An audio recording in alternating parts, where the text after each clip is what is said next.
ইমাম মালিক রহমতুল্লাহ আলাই নাম শুনছেন না? আমরা তো ইমাম আবু হানিফা রহিমাহুল্লাহ অনুসরণ করি। 5টা মাযহাবের মধ্যে 4টা মাযহাবের মধ্যে একটা হলো ইমাম মালিক। উনিও শেষ বয়সে মদিনায় চলে গেছিলেন। মদিনায় যাওয়ার পরে উনি হজ করবে, আল্লাহর ঘরে যাবে, কিন্তু সাহস পায় না। কেন? যদি রাস্তায় বা মক্কায় যদি আমার মরণ হয়ে যায়, ওনার চাওয়া হইল আমার জীবনের শেষ নিঃশ্বাসটা যেন রসুলের মাটি মদিনাতে হয়, আর আমার কবর যেন মদিনাতে হয়। কারণ পৃথিবীর সর্বপ্রথম হাসরের ময়দানে হুজুরে আকরাম সাল্লাল্লাহু আলাইহি ওয়াসাল্লাম তার রওজা মুবারক থেকে উঠবেন। তারপরে জান্নাতুল বাকিতে যারা থাকবে আবু বকর, ওমর, ওসমান উঠবে। তারপরে জান্নাতুল বাকি উঠবে। তো তার কথা ছিল আমি রসুলের মাটিতে ঘুমাইতে চাই, রসুলের সাথে হাসরের ময়দানে দাঁড়াইতে চাই। এখন উনি তো জানে না তার মৃত্যু কবে, উনি তো জানে না, উনি তো বলতে পারে না যে আল্লাহ তার মৃত্যু কবে রাখছে। এখন ভয় পায় যদি আমি হজ করতে গেলাম আর যদি মৃত্যু হয়ে যায়, তো উনি কি করবে? উনি রাত্রে বেলা মোরাকাবায় বসছে আল্লাহর কাছ থেকে জানার জন্যে, আল্লাহ তুমি আমারে বলো আমার মৃত্যু কবে, যদি আমারে এতটুকু বইলা দাও তাইলে আমি হজটা কইরা আবার আইসা পড়তাম। কারণ আমি চাই আমার মৃত্যু যেন মদিনার মাটিতে, রসুলের মাটিতে হয়। আল্লাহ আমাকে শুধু এতটুকু বলো, তাইলে আমি হজটা কইরা একবারে আইসা পড়তাম, তোমার ঘরটা সফর কইরা জিয়ারত করে আইসা পড়তাম, বাইতুল্লাহ তাওয়াফ করে আইসা পড়তাম। এবার উনি দেখে উনার স্বপ্নের মধ্যে আল্লাহর রসুল নিজে হাজির হয়ে গেছে। রসুল হাজির হইয়া এবার ওর দিকে, ইমাম মালিকের দিকে আল্লাহর নবী 5 আঙ্গুল এভাবে ইশারা করছেন। কয় আঙ্গুল বলেন না? কয় আঙ্গুল? ইমাম মালিক দেখে নবী তার দিকে 5 আঙ্গুল দিয়ে রাখছেন। এখন স্বপ্ন ভাঙার পরে উনি টেনশনে পড়ে গেছে, আমার হায়াত কি তাইলে 5 দিন বাকি, না আমার হায়াত 5 মাস বাকি, না আমার হায়াত 5 বছর বাকি। এই 5 আঙ্গুলের স্বপ্নে উনি আর বুঝেন না। জামানার সবচেয়ে বড় তাবির করনেওয়ালা ছিল ইবনে সিরিন রহমতুল্লাহ আলাইহি। ইমাম মালিক তার খাদেমকে ডাইকা বলল, সব স্বপ্নর তাবির করলো। বলছে তুমি ইবনে সিরিনের কাছে যাবা, স্বপ্ন কে দেখছে নাম বলবা না, তুমি বলবে একজন ব্যক্তি স্বপ্ন দেখছে, রসুল তাকে 5 আঙ্গুল দেখাইছে, এটার মানে কি, এটার তাবির কি, তিনি জানতে চায়।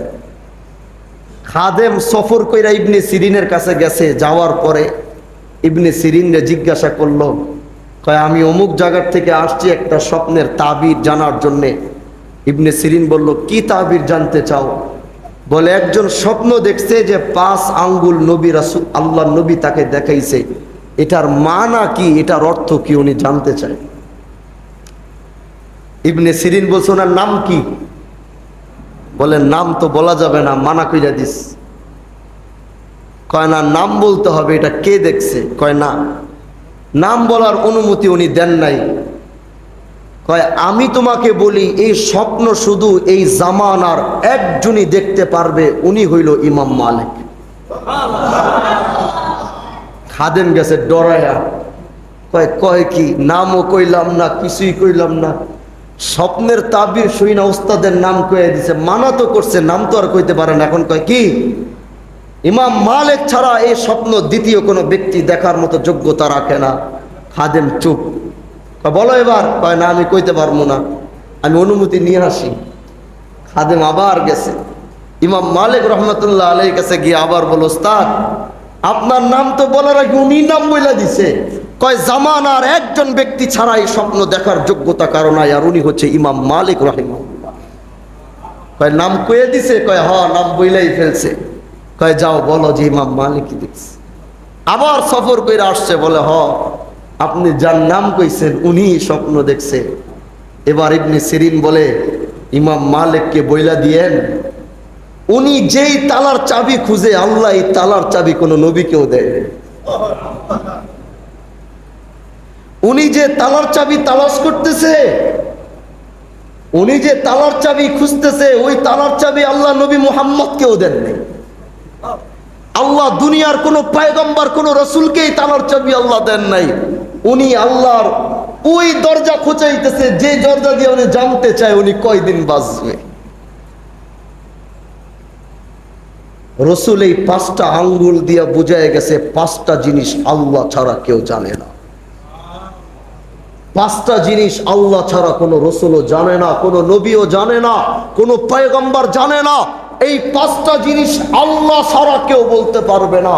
তার মধ্যে প্রথমটা হলো তোমার মৃত্যু কবে এবং তোমার মৃত্যু কোথায় হবে। যেই দিকে তোমার মৃত্যু হবে ওই দিকে তোমাকে টাইনা নিয়ে যাবে। তুমি যদি জানতা যে আজকে আমি ঢাকায় গেলে আমার মৃত্যু হবে, তুমি যাইতা?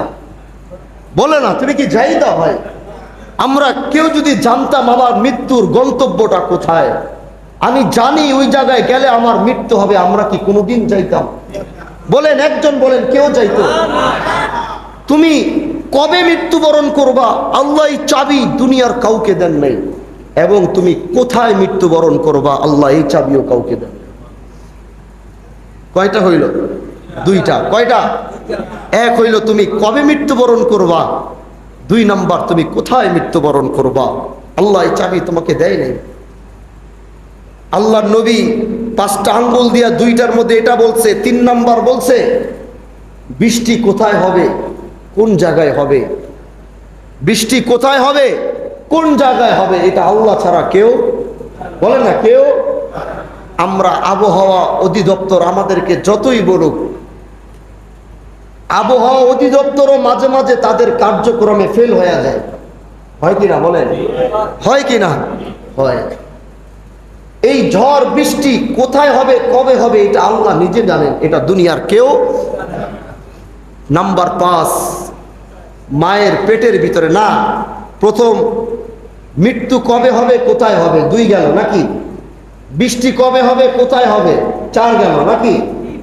শেষ নাম্বার 5, মায়ের পেটের ভিতরে ছেলে থাকবে না মেয়ে থাকবে এটা কে জানে? আল্ট্রাসাউন্ড কইরা কমপ্লিট হওয়ার পরে তুমি জানতে পারো যে ছেলে আছে নাকি মেয়ে আছে, কিন্তু পেটে আসার সাথে সাথে যদি আল্লাহ বুঝার মতো তৌফিক দিত, অধিকাংশ মানুষ আজকে নিজের হত্যার, নিজের সন্তানের হত্যার আসামি থাকত। আল্লাহ যদি পেটে কনসেপ্ট হওয়ার সাথে সাথে বলতো যে তোমার গর্ভের, তোমার স্ত্রীর গর্ভের মেয়ে আছে, অধিকাংশ বাবারা সন্তান হত্যার আসামি থাকত। এজন্য পেটের ভিতরে কমপ্লিট হওয়ার পরে ডাক্তার আল্ট্রাসাউন্ড কইরা বলে যে তোমার পেটে ছেলে আছে না মেয়ে আছে, কিন্তু পেটের ভিতরে কে হবে এটা কে জানে? এজন্য দোস্ত, প্রথম যেটা বলছিলাম যে মৃত্যু কবে হবে কোথায় হবে এটা আল্লাহ নিজের হাতে রাখছেন, কারো হাতে দেন নাই। এজন্য সর্বদা মৃত্যুর প্রস্তুতি রাখবেন তো ইনশাআল্লাহ? মৃত্যুর প্রস্তুতি নিয়ে চলবেন তো ইনশাআল্লাহ?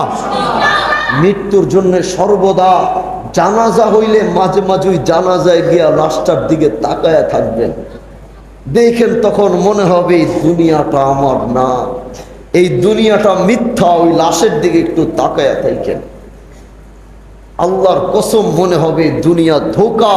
ওয়ামাল হায়াতুদ দুনিয়া ইল্লা মাতাউল গুরুর, এটা যে ধোঁকা ছাড়া আর কিছু না। ওই লাশের দিকে 5টা মিনিট তাকায়া থাকবেন, যে মানুষটা একটু আগেও হাসছিল দেখবেন, যে মানুষটা একটু আগে কথা বলছিল ওই মানুষটার এবার ধাক্কা দিয়া দেখেন না একটা আলফাজ মুখ থেকে বের করে কিনা, একটা শব্দ সে মুখ থেকে বের করে কিনা। এরে বলেন একটু তার সাথে কথা বলতে চান, দেখেন সে বলে কিনা। একটু তাকায়া থাকেন তাহলে বুঝবেন এই দুনিয়াটা দুনিয়াই না। আল্লাহ আমাদের সবাইকে কথাগুলোর উপরে আমল করার তৌফিক দান করুন। বলেন না, জোরে বলেন না আমিন। আল্লাহ আমাদের প্রত্যেককে এই মৃত্যুর প্রস্তুতি নিয়ে আল্লাহ কবরে হাসরে জান্নাতে যাওয়ার তৌফিক দান করে, বলেন আমিন।